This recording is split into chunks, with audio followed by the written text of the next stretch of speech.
Hi, you're watching Reddit Confessions. The closet door was still open. I had closed every drawer, wiped every surface, folded every blanket, and even emptied the dishwasher. But I left the closet open on purpose. Not out of anger, not out of spite. I wanted her to see it. That long, empty rail where my clothes used to be. A space so hollow, even the dust felt abandoned. She had just come back from dinner with Gregory, her boss. She called it a career catch-up. I called it strike 3. She walked in laughing. I wasn't there to hear it, but the security camera in our entryway caught it. That little laugh she does when she's pretending she's not guilty of something. A sharp, polite little huh, like she's still trying to convince herself nothing's wrong. Then her keys hit the table. She walked toward the kitchen. No shoes by the door. No backpack on the chair. No coat draped on the hook I always used. She paused. Then she opened the fridge. Only her almond milk and frozen berries were inside. Everything else, the leftover pizza I reheated on her late nights, my protein shakes, the stupid hot sauce she hated the smell of, gone. She stood there in silence. Even the refrigerator stopped humming. And then, the letter. The one I'd tucked into her favorite cereal box. Because yes, she always opens that first, even before checking the bedroom. That letter. I'll tell you what it said in next part. Not yet. You see, I didn't scream. I didn't post rage texts. I didn't go drinking or trash her car. I just removed myself. Carefully. Quietly. Like a background character realizing he was never part of the plot. She thought I wouldn't notice the late-night calls. The team meetings with no one else tagged in the calendar invite. The way she stopped saying we when she talked about the future. But I did. I noticed everything. I just waited. Until tonight. When she came home, everything that made this a shared life was gone. And now? Now, she's pacing in the hallway, calling my phone. The one I left in the drawer under the TV, still unlocked. With one message open on the screen. Check the closet. She didn't even make it halfway through the hallway before she froze. That confident heel-to-toe rhythm she always had turned stiff. Hesitant. She scanned the room like she was trying to spot what had changed, but didn't want to admit she already knew. Her smile died right there in the doorway. There's something strange about watching someone from a distance who doesn't know you're gone. I had set up the feed to my old tablet, tucked away in the drawer of my old work desk. The one she always ignored because it was too cluttered and beige. I watched from a borrowed couch 3 towns away as my wife, Vanessa, realized she was no longer a wife. Not mine, anyway. She walked into the living room and saw the bookshelf, completely bare. That hit her harder than I thought it would. I left it intentionally blank. Not just empty. No books, no decorations, no dust even. Just the impression of where things used to be. She reached out and touched one of the shelves like maybe the right angle would reveal a hidden note, a trick, anything. But it was real. This was happening. She rushed into the bedroom next. Threw open the closet doors. My side was gone. No shirts, no shoes, not even my worn-out baseball cap she always made fun of. The floor was spotless. The drawers were closed. The bed was made, but only her pillow sat on it. She whispered my name. Just once. And that's when she saw the cereal box. She stared at it like it had grown teeth. Her hand hovered above it before she finally pulled it out and found the folded envelope underneath. She opened the letter slowly, like she knew what it would say but still hoped it wouldn't. I didn't write much. I didn't have to. Just 3 lines. You were with him. I was with the truth. The truth doesn't wait. She dropped the letter like it burned her fingers. Then she sat down, right there on the floor, silent, hands in her lap. And for the first time in 2 years, she looked completely, genuinely lost. And I realized something. That version of her, the one who had built a life with me, who used to whisper dumb things into my ear when we were falling asleep, that version was gone long before I walked out. But now she knew it too. I didn't leave because of a single moment. I left because of a slow, quiet erosion. Like when you don't realize the foundation is rotting until the walls start to whisper. But I'd be lying if I said there wasn't a final crack. And it came 3 days before the dinner. I was doing laundry. Nothing dramatic. Just folding her sweaters that I swear multiply in the dark. One of them had fallen between the dryer and the wall. I reached down, pulled it up, and along with it came her old AirPods case. Dead, dusty, probably untouched in months. I almost tossed them into her drawer and forgot they existed. But then something made me charge them. I don't know why. Maybe because she'd stopped sharing music with me. No more listen to this moments in the kitchen. No more shared playlists. She had started humming new songs, ones I didn't recognize, ones I wasn't part of. And that stung more than I expected. When the AirPods turned on, they auto-connected to her old iCloud backup. And sitting there in the voice memos app, not hidden, not encrypted, just waiting, was a file titled G, Car Ride. The timestamp was from a Tuesday night, the same night she told me she had a migraine and stayed late at work. I listened, and in that minute and 43 seconds, I stopped being her husband. Her voice was softer, warmer. She was laughing in a way she hadn't laughed with me in a year. Then Gregory spoke. I only caught part of it, but it was enough. Don't forget to delete this one too. Her response? A giggle, then, you're such a bad influence. That was it. No confession, no explicit anything. Just tone, just intimacy, just proof that she had an emotional world I wasn't invited into anymore. I stared at the wall for maybe an hour after that. Didn't even notice when the dryer cycle finished. I just sat there, holding a folded sweater that no longer belonged in my hands. That moment rewired me. So by the time she walked out the door for that dinner with the team, smiling like we were fine, I had already opened my suitcase. I had already rehearsed my vanishing act. The dinner wasn't the betrayal. It was just the closing credits. I wasn't walking away from a marriage. I was walking away from a role I was no longer cast in. She stayed on the floor for a while after reading the note. Just sat there, frozen, staring at the spot where my shoes used to be. I knew that room better than she did.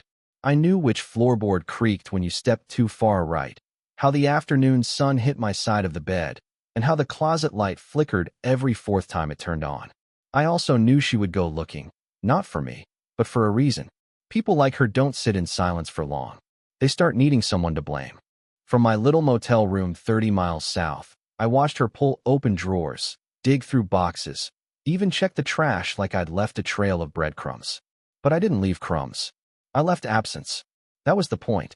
She started calling me at exactly 9:16 p.m. The first call came in short, a 5-second ring. The second lasted longer. By the third, her voice finally cracked into the voicemail. "Nolan, what is this?" she said. Just that. No tears. No anger. Like she was testing if I'd pick up just to finish the sentence. I didn't. She called my sister next. Then my old boss. Then the landlord. All within the hour. By the fifth call, I saw her eyes narrow. That moment, I knew it. That's when it hit her that this wasn't just a fight or a tantrum. I wasn't doing this to teach her a lesson. I had really gone. Vanished like a ghost who never made noise in the first place. But here's the strangest thing. I didn't feel better. I thought I would. I thought I'd feel free or powerful or at least right. But I just felt this ache. Not grief. Not rage. Something colder. Like being the only person left in an abandoned theater after the final scene has played, the credits have rolled, and everyone else went home. She hadn't cried. Not once. That crushed me more than the betrayal itself. Not because I wanted her to suffer, but because it confirmed something I had feared for too long. Her heart wasn't broken because it hadn't been invested in a very long time. Maybe Gregory had it. Maybe no one did. But I certainly hadn't. She finally stopped pacing and sat on the edge of the bed, right where my pillow used to be. And that's when she pulled out her phone again, not to call me. No. This time, she opened a chat with someone else. A name I hadn't seen before. A name I screenshotted the moment it appeared. Because that was when everything changed. From the glow of my cracked motel phone screen, I watched the live stream from the tiny camera hidden behind our bookshelf. Vanessa was sitting very still now, almost like a mannequin left in the wrong place. But then she moved, slowly, like she had just remembered she had a body. Her hands shook as she unlocked her phone. I zoomed in, expecting her to call me again or maybe Gregory. But she didn't. She opened a chat with a name I'd never seen. Evan. No last name, just Evan, with a photo of a dog as the icon. Her thumbs hovered, then started typing. She deleted the first message, typed again, deleted again. Finally, a bubble appeared. He's gone. Another. Everything's gone. Call me. Then she dropped the phone like it was burning her skin and pressed her palms to her face. I felt my chest tighten. Evan wasn't Gregory. Evan wasn't anyone I'd ever heard of. In that moment, the entire story I had built in my head, the one where Gregory was the villain, the one where I was betrayed by a single predictable cliché, collapsed. This wasn't a simple affair with a boss. This was an entire hidden life. My wife had been a stranger living across from me at the same table, sleeping on the same mattress, but keeping her true world zipped up somewhere else. The ache inside me shifted into something colder, heavier. Not anger, not even heartbreak. Just emptiness. Like I had been living in a sketch of a house, while she lived in the real one next door. I had no idea how deep the lies went. I only knew I couldn't confront her directly. Not yet. I wanted the full picture. So I took the only thing left of ours she hadn't realized I'd kept, an old login to our shared phone bill. My fingers shook as I typed it in. Call logs. Texts. A map of where she'd been when she said she was somewhere else. And there it was. Evan's number, going back months. Calls at 2 a.m. Texts during lunch breaks. Even a voicemail from last week. My stomach turned. On the screen in my motel room, Vanessa was still sitting on the edge of the bed, waiting for a reply from Evan that hadn't come yet. She wasn't calling Gregory. She wasn't even looking at the cereal box with my letter anymore. She was staring at the door like maybe I'd walk back in and tell her it was all a prank. I sat back, the motel's thin curtains fluttering from the night air, and realized I had crossed a line I couldn't uncross. I wasn't just erasing myself from her life anymore. I was about to uncover the whole thing. I didn't sleep that night, not even for a second. I lay on the paper-thin mattress in that faded motel room staring at the ceiling, wondering how many other men had found themselves in this exact place. Not geographically, but emotionally. Watching their lives unravel not in explosions, but in quiet, surgical cuts. Every time I blinked, I saw that name again. Evan. Just Evan. I kept refreshing the chat window on the screen, waiting for her to say more. At 1:12 a.m., she finally typed again. I think he knows. I think he's gone for real. And that was it. She didn't cry. She didn't even mention my name. She was more worried about Evan than the man she shared a mortgage with. That fact stung worse than anything Gregory ever could have done. Gregory was a decoy. Evan was real. The sick part? I still wanted to know who he was. Not because I thought I'd win her back. Not because I planned some dramatic confrontation. I just needed the truth. The complete, disgusting, humiliating truth, so I could finally stop guessing what I did wrong. I grabbed my keys and drove. Not to her. Not yet. But to Evan. I found him. Or, more precisely, I found the address tied to his number using a tool a friend from college once showed me. Something for tracking scam calls. Evan was real. And he lived 20 minutes from where we used to buy our Christmas tree. The irony made me sick. It was a small house. Clean yard. A wind chime hanging near the porch. It didn't look like a homewrecker's hideout. It looked normal, which made it worse. I sat in the rental car across the street and waited. And sure enough, just before sunrise, a man came out in jogging clothes and earbuds, stretching like he didn't have a clue he'd helped destroy a marriage. I didn't get out of the car. I didn't shout or scream. I just sat there and watched him jog off, completely unaware that the husband of the woman he was texting just a few hours ago was sitting across the street swallowing every ounce of rage like poison. Back at the motel, I stared at myself in the mirror. For the first time in years, I really looked. My face was thinner, paler. My eyes, bloodshot and swollen, looked like they belonged to someone older, someone weaker. And that's when it hit me. I wasn't just escaping her. I was escaping me. The version of myself that tolerated this, overlooked it, accepted crumbs, and called it love. And I knew what I had to do next. I had to meet Evan, but not as a ghost. I didn't plan to knock. That morning I was just going to sit in the car again, maybe follow Evan to wherever he went next. But plans mean nothing when your entire life's been twisted by people who made their plans without you.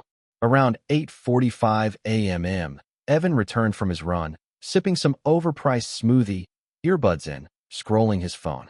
Probably reading her text again. My wife's text. I got out of the car before I realized what I was doing. Crossed the street like I had a purpose. My heart pounded so loudly in my ears I barely heard my footsteps on the pavement. And before I could think of any sane reason to stop, my fist knocked against his door. He opened it shirtless, still catching his breath, a towel in hand. He looked confused. Not alarmed. Confused, like he was expecting someone, but definitely not me. Evan, I asked, though I already knew. Yeah, can I help you? He didn't recognize me. That made it worse. I stared at him for a few long seconds, unsure if I wanted to punch him or fall apart in front of him. I think you already have, I said. I'm Vanessa's husband. Everything in his face changed. The muscles in his jaw locked, the blood drained from his cheeks, and his smoothie slipped from his hand and hit the floor. He didn't deny it, didn't play dumb. He just stepped aside and said, "You should come in." I wish he hadn't said that, because I did. I walked into the home of the man who had taken something sacred from me, and it was like walking into an alternate reality. It wasn't messy or chaotic. It was calm, minimalist, peaceful, like the opposite of what our house had become. And then I saw the worst part. A framed photo of Vanessa. Not a selfie, not a party pic. A real photo. One I hadn't seen before, taken in the woods, hair messy, smiling in a way I hadn't seen in years. He saw me looking and said quietly, "She said you were distant, that you worked too much, that you weren't happy anymore." She said that. I choked out. She said I wasn't happy? He nodded, clearly uncomfortable now. I didn't know the full story. I thought you two were separated. I swear. I didn't explode. I didn't yell. I just walked out, back to the street, and felt like my ribs had been carved out from the inside. She didn't just cheat. She rewrote me. She turned me into a villain in someone else's story, and Evan believed her. That night, I wrote her the final message she'd ever get from me, and scheduled it to send at the exact moment she'd wake up. When I pressed schedule, it didn't feel like revenge. It didn't even feel like closure. It felt like truth finally unshackled. My final message to Vanessa wasn't long or dramatic. No insults. No begging. Just this. I hope he gives you the version of love you pretended to lose. I won't chase ghosts anymore. N. I sent it to deliver at 6:43 a.m., the time her alarm usually buzzed.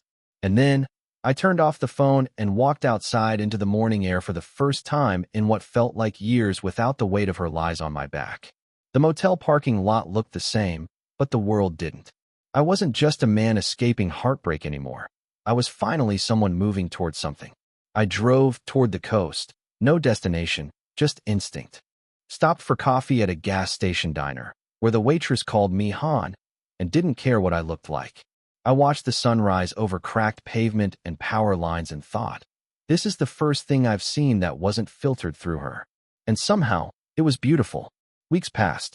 I found a small apartment near the water and took a remote design job. I bought furniture that didn't remind me of her, hung photos of places I wanted to visit, and made playlists without any songs she liked. I started writing again, not stories of betrayal, but of rediscovery. I didn't rebuild the life I had. I started a new one, slowly, quietly, patiently. I still think about her sometimes, not with hate, just with distance. Like remembering someone from a dream that meant something once, but no longer fits in the daylight. As for Evan, I never contacted him again. He was just a symptom. The root was always her. And the cure? Leaving without the need to be understood. So yes, I vanished from her world that night. But I didn't disappear. I reappeared in my own. Now I want to hear from you. What part of this story shocked you most? Was it the voice memo, the cereal box letter, or something subtler? Share your thoughts in the comments. I read every single one. And if you've ever had to rebuild from the ashes, know this, you're not alone.